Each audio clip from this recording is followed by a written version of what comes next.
everyone. Now we will learn neonatal sepsis. First, introduction. Neonatal sepsis or sepsis neonatum occurs when pathogenic bacteria gain access into the bloodstream. એટલે કે ન્યુનેટલ sepsis આપણે ક્યારે કહી શકીએ તો કે જે પેથોજેનિક બેક્ટેરિયા છે બરાબર કે જે ડિસીઝ પ્રોડ્યુસ કરવા માટે જવાબદાર છે એવા બેક્ટેરિયા માઇક્રો ઓર્ગેનિઝમ જ્યારે બ્લડ સ્ટ્રીમમાં પ્રેઝન્ટ હોય ત્યારે આપણે કહી શકીએ એ કન્ડિશનને શું કહીશું નિયોનેટલ સેપ્સિસ અથવા તો સેપ્સિસ નિયોનેટ્રમ.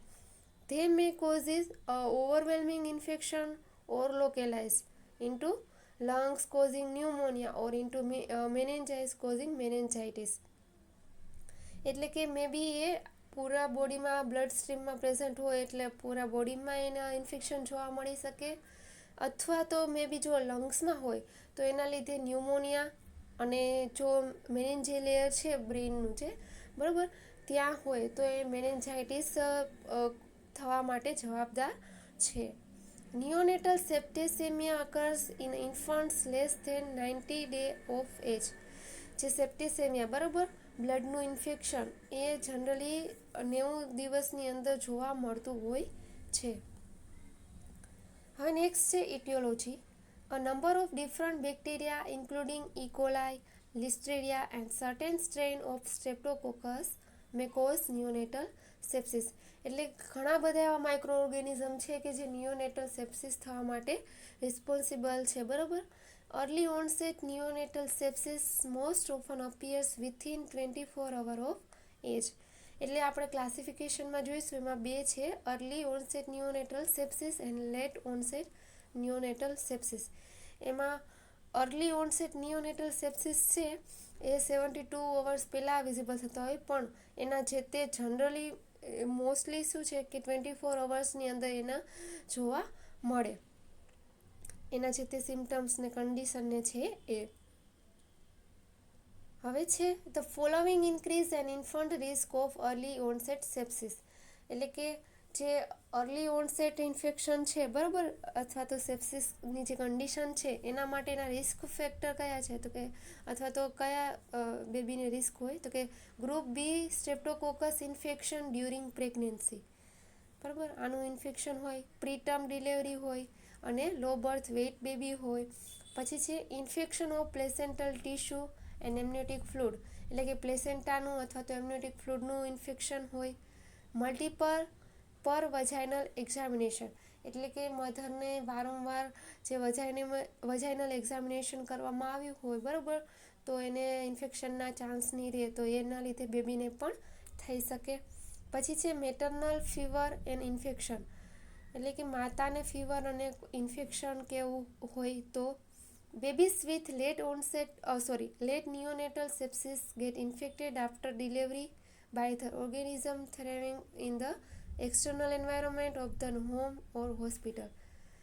જે લેટ નિયોનેટલ સેપ્સિસની કન્ડિશન બેબીમાં જોવા મળે એ જનરલી શું હોય કે હોમ અથવા તો જે હોસ્પિટલનું એન્વાયરમેન્ટ છે અને એમાં જે તેઓ માઇક્રો ઓર્ગેનિઝમને પ્રેઝન્ટ હોય એના લીધે જોવા મળતું હોય.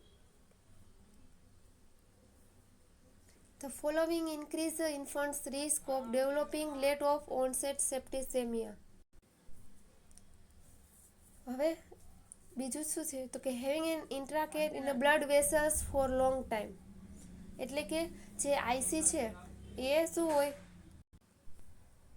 તો એના લીધે hospital stay for long time lack of aseptic technique following by caregivers બરાબર જે તે કેર ગીવર્સ છે એ એસેપ્ટિક ટેકનિક છે એ મેન્ટેન ના કરે અથવા તો બરાબર એના લીધે lack of breastfeeding low birth weight and superficial infection like pyoderma umbilical sepsis બરાબર પાયોડર્મા એક સ્કિનનું ઇન્ફેક્શન છે એન્ડ અમ્બેલિકલ કોર્ડનું ઇન્ફેક્શન બરાબર તો એ ઇન્ફેક્શન.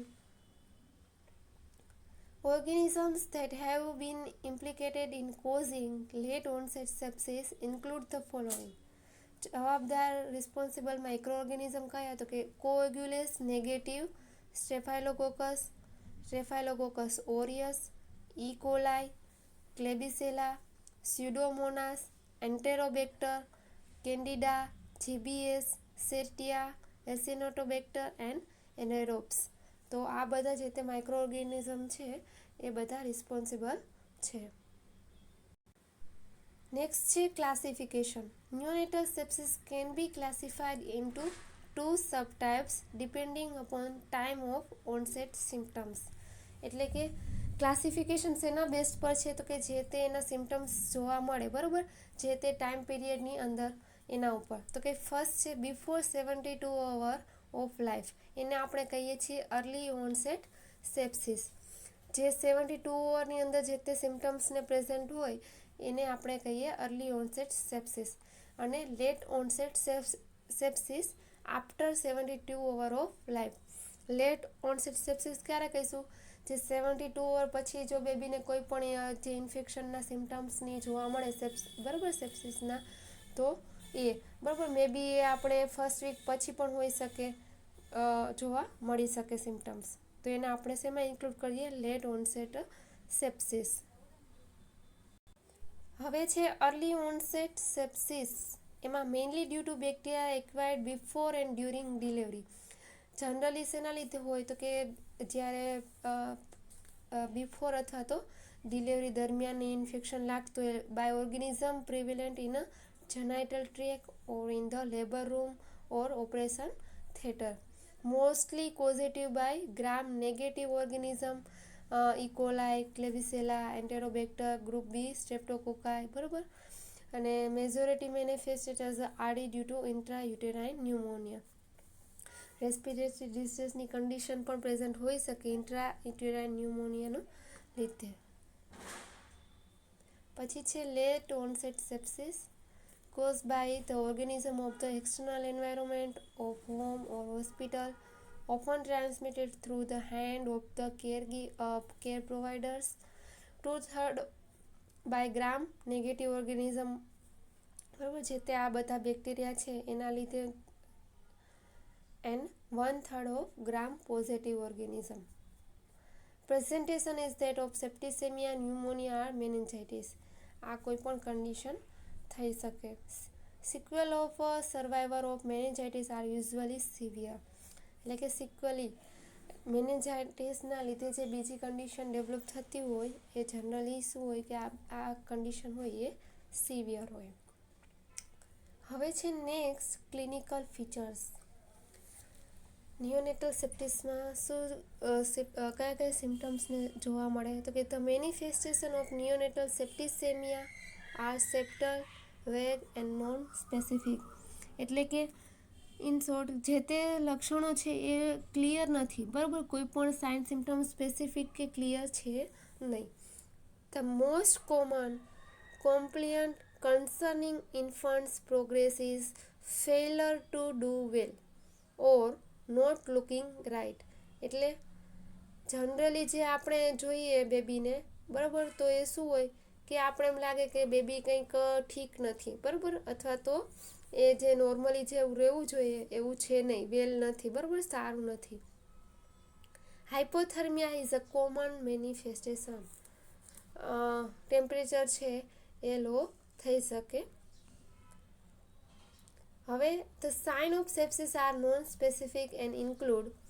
કોઈ સ્પેસિફિક સાઇન હોતું નથી, પણ કયા કયા હોઈ શકે તો કે બોડી ટેમ્પરેચર ચેન્જ, બરાબર, બેબીનું ટેમ્પરેચર છે એ ચેન્જ થતું હોય, બ્રીથિંગ પ્રોબ્લેમ્સ જોવા મળે, ડાયેરિયા, પછી low blood sugar, reduce movement, reduce sucking, seizures, બરાબર, ખેંચ, બ્રેડિકાર્ડિયા મીન્સ જે તે પલ્સ છે એ નોર્મલ કરતાં ઘટી જાય, સ્વોલન બેલી એરિયા, જે બેલી એરિયા એબડોમિનલ પાસે જે છે તે સ્વેલિંગ જોવા મળે, વોમિટિંગ હોઈ શકે, yellow skin and white of the eyes, જોન્ડિસની જે સિમ્ટમ્સ છે, બરાબર, એ પણ હોઈ શકે.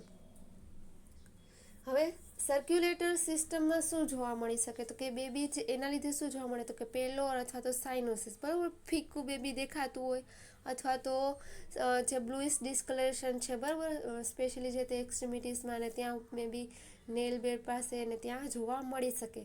બેબી છે એ કોલ્ડ અથવા તો ક્લેમી સ્કિન પ્રેઝન્ટ હોય, હાઇપોટેન્શન અને શોક, પછી ઈડીમાં, બ્રેડિકાર્ડિયા, ટેકિકાર્ડિયા અથવા તો, બરાબર, સર્ક્યુલેટરી સિસ્ટમ રિલેટેડ આ કંઈ કન્ડિશન હોઈ શકે.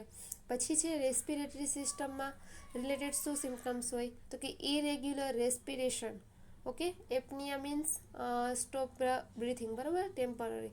પછી છે સાઇનોસિસ, બ્લુઇશ ડિસ્કલરેશન ઓફ ધ સ્કિન. ગ્રન્ટિંગ એક ટાઈપનો સાઉન્ડ છે, બરાબર, જે એબનોર્મલ સાઉન્ડ છે. ડિસ્નિયા, બરાબર, એબનોર્મલ બ્રીથિંગ અને રિટ્રેક્શન. સેન્ટ્રલ નર્વસ સિસ્ટમના રિલેટેડ ફીચર્સ કયા હશે તો કે રિડ્યુસ એક્ટિવિટી. બેબી છે એ એક્ટિવિટી એની ઓછી થઈ ગઈ હશે, લેથાર્જિક જોવા મળે, બેબી કોમામાં હોઈ શકે અને પુઅર ક્રાય, બરાબર, ઇરિટેબિલિટી હોય, ટ્રેમર્સ જોવા મળે. પછી ફૂલ ફન્ટાનેલ અને એબનોર્મલ આઈ મૂવમેન્ટ્સ. પછી જીઆઈ સિસ્ટમ તો કે ગેસ્ટ્રોઇન્ટેસ્ટાઇન સિસ્ટમ રિલેટેડ કયા કયા સિમ્ટમ્સ હોય તો કે પુઅર ફીડિંગ. બેબી છે એ ફીડિંગ લેતું ના હોય, બરાબર, ઓછું એને પુઅર કન્ડિશન જોવા મળે. પછી વોમિટિંગ થઈ શકતું હોય, પ્રેઝન્ટ હોઈ શકે. ડાયેરિયા પ્રેઝન્ટ હોઈ શકે અથવા તો ડિક્રીઝ સ્ટૂલ પાસ, જે સ્ટૂલનું જે તે અમાઉન્ટ હોય એ ઓછું હોઈ શકે. એબડોમિનલ ડિસ્ટેન્શનની કન્ડિશન પ્રેઝન્ટ હોઈ શકે. એન્ડ હિપેટોમેગાલી, જે લીવર છે એ નોર્મલ કરતાં ઇન્ક્રીઝ જોવા મળી શકે. પછી છે હિમેટોપોએટિક સિસ્ટમ બ્લડ રિલેટેડ. તો એમાં જોન્ડિસ તમને ખ્યાલ છે, પેલો સ્કિન, બરાબર. પછી એક્યુમોસિસ, બરાબર. એક્યુમોસિસ એટલે શું થશે કે જે સ્કિન છે એનો કલર ચેન્જ થઈ જાય, બરાબર. મીન્સ કે discolouration of the skin resulting from bleeding on the net, બરાબર. સ્કિનની અંદર બ્લીડિંગ હોય એના લીધે જે સ્કિનનો કલર ચેન્જ થતો હોય એ. સ્પ્લિનોમેગાલી, સ્પ્લિન છે એ નોર્મલ કરતાં એની સાઇઝ છે એ ઇન્ક્રીઝ થઈ જતી હોય અને bleeding. Features suggestive of pneumonia include. Pneumonia suggest કરતા કયા ફીચર્સ છે તો કે ટેકીકાર્ડિયા, પલ્સ રેટ છે એ ઇન્ક્રીઝ જોવા મળે, ચેસ્ટ રિટ્રેક્શન જોવા મળે, અર્લી સાઇનોસિસ, પુઅર ફીડિંગ એન્ડ લેથાર્જિક. તો આ અલગ અલગ જે છે સિસ્ટમ વાઇઝ સિમ્ટમ્સને બેબીમાં પ્રેઝન્ટ હોઈ શકે અકોર્ડિંગ ટુ બેબીની સિચ્યુએશન કન્ડિશન પ્રમાણે. નેક્સ્ટ છે ડાયગ્નોસ્ટિક ઇવેલ્યુશન. તો આપણે ડાયગ્નોસિસ કેવી રીતના કરી શકીએ તો કે બ્લડ કલ્ચર, બરાબર, એના થ્રુ આપણે ખ્યાલ આવી શકે. પછી સેકન્ડ છે યુરિન એક્ઝામિનેશન. પછી CSF study, cerebrospinal fluid study. પછી છે CBC, complete blood count, C reactive protein, ESR may be elevated, erythrosedimentation rate, બરાબર, એ વધી ગયો હોય. તો આ અલગ અલગ ડાયગ્નોસ્ટિક દ્વારા આપણે ડાયગ્નોસ કન્ફર્મ કરી શકીએ. નેક્સ્ટ છે management for babies with neonatal sepsis.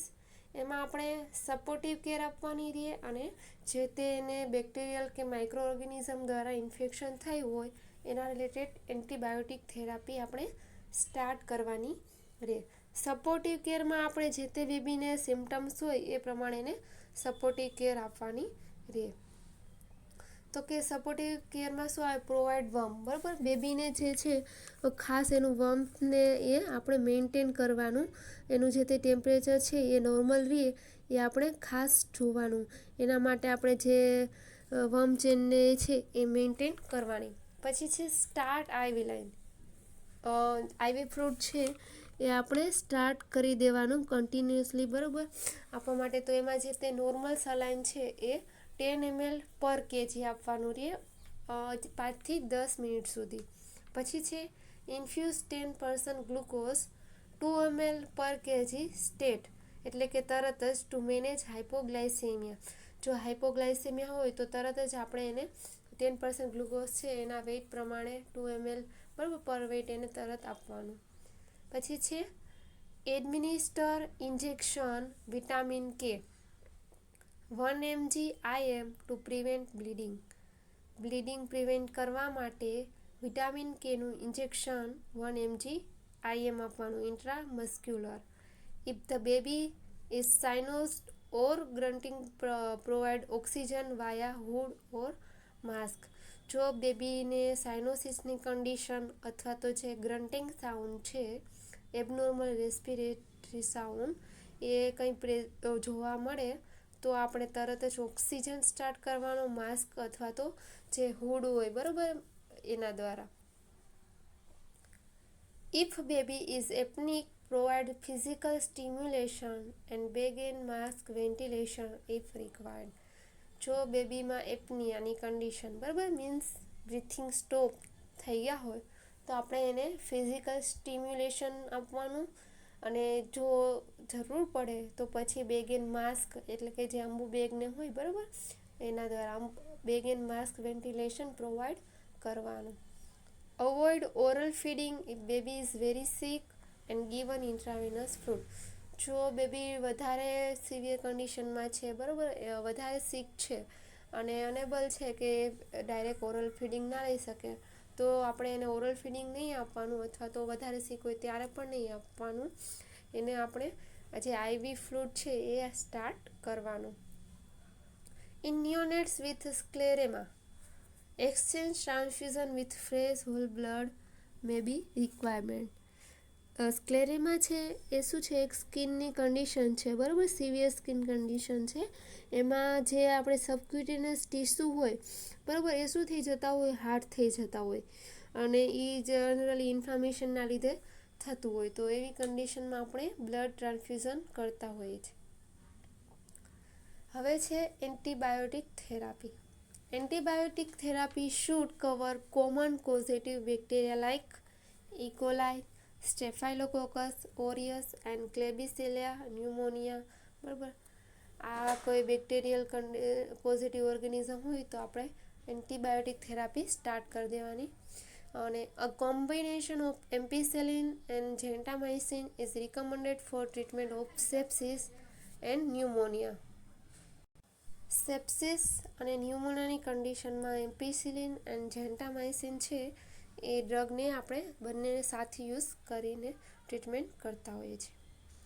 In સેપ્ટિસેમિયા and pneumonia, સેપ્ટિસેમિયા હોય અને ન્યુમોનિયા હોય ત્યારે ઇન્જેક્શન એમ્પિસિલિન 50 mg પર kg પર dose 12 અવરલી IV or IM 7 to 10 days. આ જે તે એમ્પિસિલિન છે આપણે 7 થી 10 દિવસ સુધી એને દર 12 કલાકે જે 50 mg પર કેજીનો ડોઝ આપણે IV અથવા તો IM આપવાનો રહે. ઇન્જેક્શન જેન્ટામાઇસિન છે એ 2.5 mg પર કેજી પર ડોઝ BD બરાબર દિવસમાં 2 વાર IV અથવા તો IM 7 to 10 days. અને ઇન મેનેન્જાઇટિસની કન્ડિશનમાં ઇન્જેક્શન જે એમ્પિસિલિન છે એ આપણે 100 mg આપવાનું રહે 12 અવરલી અને 3 વીક સુધી બરાબર IV. અને ઇન્જેક્શન જેન્ટામાઇસિન છે એ 2.5 mg બરાબર બેબીના વેઇટ અકોર્ડિંગ પર કેજી જ છે એ BD આપવાનું રહે અને IV 3 વીક સુધી. અથવા તો ઇન્જેક્શન જે ક્લોરામફેનિકોલ છે એ 12 mg પર કેજી ડોઝ BD IV 3 વીક સુધી. તો આ જે છે એ આપણે ટ્રીટમેન્ટ આપવાની રહે. હવે છે નેક્સ્ટ છે prognosis. The prognosis is a variable. Severe neurological and respiratory problem may occur in low birth weight babies as a result of early onset sepsis. એટલે કે જે અર્લી ઓનસેટ સેપ્સિસને જોવા મળે છે, ન્યુરોલોજિકલ રિલેટેડ અને રેસ્પિરેટરી રિલેટેડ પ્રોબ્લેમ મોસ્ટલી જોવા મળતી હોય છે. And late onset sepsis and meningitis may result in a poor outcomes. એટલે કે જે લેટ ઓનસેટ સેપ્સિસ છે આફ્ટર 72 અવર્સ અથવા તો 1 વીક પછી જે ઇન્ફેક્શન જોવા મળે, અથવા તો મેનિન્જાઇટિસની જે કન્ડિશન છે એમાં જે તે કન્ડિશનમાં આઉટકમ્સ છે એ પુઅર હોય છે. તો આ ઓવરઓલ હતું neonatal sepsis. Okay, thank you.